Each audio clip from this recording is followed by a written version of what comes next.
ఓం శ్రీ గురుభ్యో నమ. ఓం జ్యోతిషాం పతే నమ.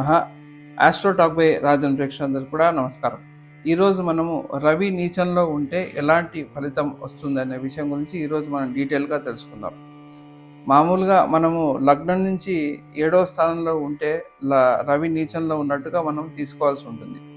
కాకపోతే సాధారణంగా ఏం చేస్తుందంటే తులారాశిలో రవి నీచం పొందుతాడు కాబట్టి చాలామంది జ్యోతిష్కులు ఏం చేస్తారంటే కేవలం తులారాశిలో ఉన్నప్పుడే ఈ ఫలితాన్ని వాళ్ళు చెప్తూ ఉంటారు. కాకపోతే ఇది లగ్నం నుంచి 7వ స్థానంలో ఉన్నప్పటికీ కూడా ఇలాంటి నేను చెప్పబోయే ఫలితాలని కూడా వాళ్ళకి అందుతాయన్నమాట. కాబట్టి ఈ స్థానంలో ఉన్నవాళ్ళు చాలా జాగ్రత్తగా ఈ వీడియోని కంప్లీట్గా మీరు చూడండి. తప్పకుండా దీని యొక్క పరిహారాలు కూడా మీకు ఈ వీడియోలో ఆఖరిలో మీకు అందజేయడం జరుగుతుంది. ఇంతవరకు ఎవరైతే ఛానల్ సబ్స్క్రైబ్ చేయలేదో వాళ్ళు సబ్స్క్రైబ్ కూడా చేయండి, లైక్ కూడా చేయండి, షేర్ కూడా చేయండి. సో ఈరోజు మన టాపిక్ గురించి వస్తే, ఇప్పుడు రవి నీచంలో ఉన్నప్పుడు ఏమవుతుంది అంటే, ఇప్పుడు ఎప్పుడే కానీ ఒకటి గుర్తుపెట్టుకోండి, సూర్యచంద్రులు ఎవరైనా సరే నీచంలో వెళ్ళినప్పుడు ఏంటంటే మన లైఫ్లో ఒక మేజర్ ఈవెంట్స్ అనేవి మన లైఫ్లో జరుగుతూ ఉంటాయి అన్నమాట. ముఖ్యంగా అవి మన జీవితంలో మర్చిపోలేని సంఘటనలు అయి ఉంటాయన్నమాట. ఇంకోటి దానివల్ల ఈ సూర్యచంద్రులు ఇద్దరు కూడా పేరు ప్రతిష్ట రెండు ఇచ్చే గ్రహాలు సూర్యచంద్రులు కాబట్టి వీళ్ళు నీచంలో వెళ్తూ ఉంటారో తప్పకుండా అది మన పేరుని దెబ్బతీసేటట్టుగా కొన్ని ఇన్సిడెంట్ అనేవి జరుగుతూ ఉంటాయి అన్నమాట ఎప్పుడు నీచంలో వెళ్ళినప్పుడు. కాబట్టి దీనికి మనం ఖచ్చితంగా పరిహారాలను ఖచ్చితంగా చేసుకోవాలి. అయితే ఎలాంటి పేరు లోపం జరుగుతుంది, ఎలాంటి మనకి అపవాదాలు మనం చూడవలసి ఉంటుందంటే, ముఖ్యంగా స్త్రీల పట్ల జరిగే అపవాదాలు చాలా ఎక్కువగా ఉంటుంది. ముఖ్యంగా పురుషులు ఒకవేళ రవి నీచంలో ఉంటే వాళ్ళు చాలా జాగ్రత్తగా ఉండాలి.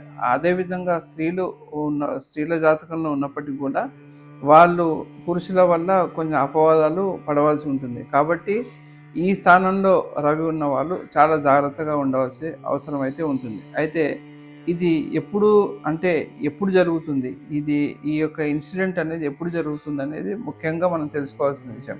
ఎందుకంటే అది ఏ వయసులో జరుగుతుందో దాని యొక్క ప్రభావం అనేది మన మీద ఎక్కువగా ఉంటుంది. ఎందుకంటే అది ఎప్పుడో వృద్ధావస్థలో జరిగినప్పుడు మనకు పెద్దగా ప్రభావం చూపించకపోవచ్చు, కానీ ఒక యుక్త వయసులో ఉన్నప్పుడు ఈ యొక్క ప్రభావం జరిగితే మటుకు జీవితంలో చాలా మనము దాని వల్ల అనుభవించాల్సింది చాలా ఎక్కువగా ఉంటుంది. కాబట్టి దీనికి రవి నీచంలో ఉన్నప్పుడు ముఖ్యంగా 16వ ఏట వాళ్ళ జీవితంలో చాలా పెద్ద మార్పు అనేది వాళ్ళు చూడగలుగుతూ ఉంటారు. అదేవిధంగా రవి అనే తండ్రిని కూడా సూచిస్తాడు కాబట్టి వాళ్ళ తండ్రి యొక్క జీవితంలో కూడా 16వ ఏట చాలా పెద్ద మార్పు అనేది వాళ్ళు చూస్తూ ఉంటారు.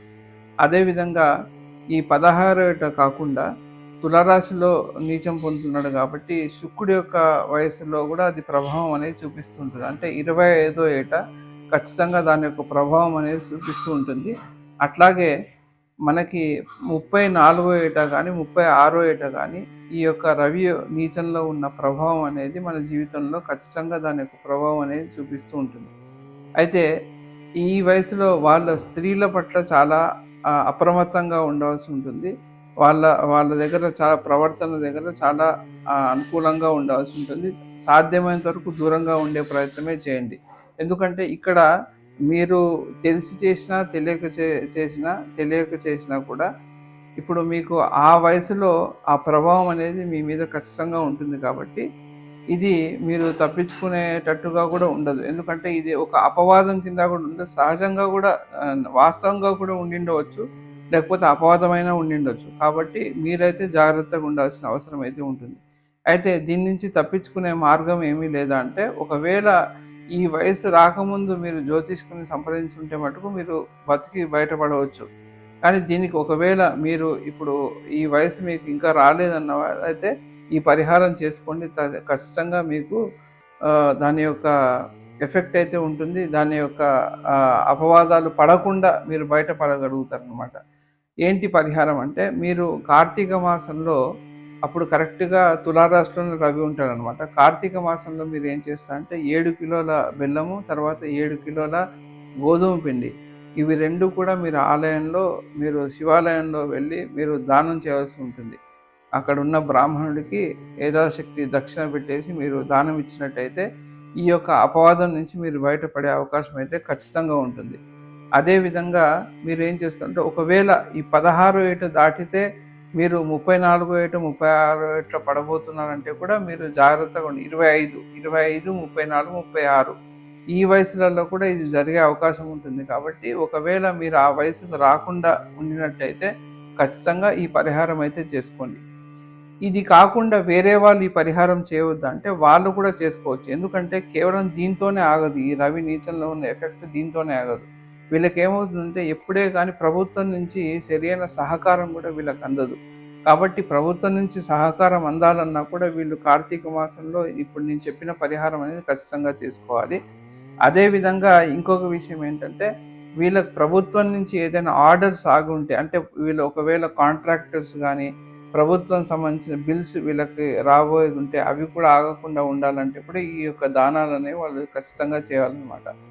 అది కాకుండా ఇంకోటి ఏంటంటే, వీళ్ళకి తండ్రికి ఏదైనా ప్రమాదాలు జరగకుండా ఉండాలన్నా కూడా ఈ యొక్క పరిహారం చేసుకున్నట్టయితే తండ్రికి కూడా సేఫ్గా ఉండేటట్టుగా ఈ యొక్క దానాలు చేయడం వల్ల తండ్రి కూడా సేఫ్గా ఉంటాడు అనమాట.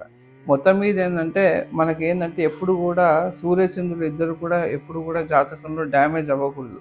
ఎందుకంటే వీళ్ళు సహజంగా జాతకాన్ని రూల్ చేసే ప్లానెట్స్ ఇవి. ఎందుకంటే వీళ్ళు ఇద్దరు కూడా కింగ్లీ ప్లానెట్స్ అంటాం మనం. కాబట్టి వీళ్ళు చాలా స్ట్రెంగ్త్గా ఉండాలి, చాలా బలంగా ఉండాలన్నమాట జాతకంలో. ఎప్పుడైతే వీళ్ళు బలంగా ఉంటారో, వీళ్ళ బలం ఏమాత్రం తగ్గినా కూడా జీవితంలో మనం చాలా అగచాట్లు పడాల్సిన అవసరం అయితే ఉంటుంది. కాబట్టి మనకి వేదంలో చెప్పే సాధ్యమైన వరకు మంత్రాలు కానీ, వేదంలో చెప్పే ప్రక్రియలు ఏదైతే పూజాది కార్యక్రమాలు ఉంటాయి, ఇవన్నీ కూడా సూర్యచంద్రుని బలపరచడానికే ఎక్కువ శాతం ఉన్నాయి. దీంట్లో మిగతా గ్రహాలకు లేవని కాదు నేను చెప్పడం. కాకపోతే ఏంటంటే ఇప్పుడు గ్రహాలన్నిటికీ రాజు ఎవరంటే సూర్యుడు, తర్వాత నక్షత్రాలకి రాజు ఎవరంటే చంద్రుడు. కాబట్టి ఈ నక్షత్రం ఒక గ్రహము ఒక నక్షత్రంలో ఉంటుంది, ఒక రాశిలో ఉంటుంది. సో రాస్యాధిపతి ఇప్పుడు గ్రహాధిపతి వీళ్ళందరూ కూడా ఇద్దరు కూడా సూర్యచంద్రులే. కాబట్టి వీళ్ళ ప్రమేయం లేకుండా మన జీవితంలో ఎలాంటి ఇన్సిడెంట్స్ జరగడానికి అవకాశం అయితే లేదు. మిగతా గ్రహాలన్నీ కూడా వీళ్ళ ఒక ఆజ్ఞ మేరకే నడుస్తూ ఉంటాయి. కాబట్టి ఇది దృష్టిలో పెట్టుకొని ఇప్పుడు నేను చెప్పిన పరిహారం మటుకు ఖచ్చితంగా చేసుకోండి. ఇర్రెస్పెక్టివ్ ఆఫ్ మీకు అది జరుగుతుందా జరగదా అనేది పక్కకు పెడితే మనం చాలా రకాలుగా ఖర్చు పెడుతూ ఉంటాం. సో ఇప్పుడు నేను చెప్పిన పరిహారానికి మీకు మహా అంటే ఒక 200-300లో అయిపోతుంది. కాబట్టి లేకుంటే 500లో అయిపోతుంది అనుకోండి. కానీ మీకు చాలా అపవాదాలు అనేవి తొలగిపోతూ ఉంటాయి.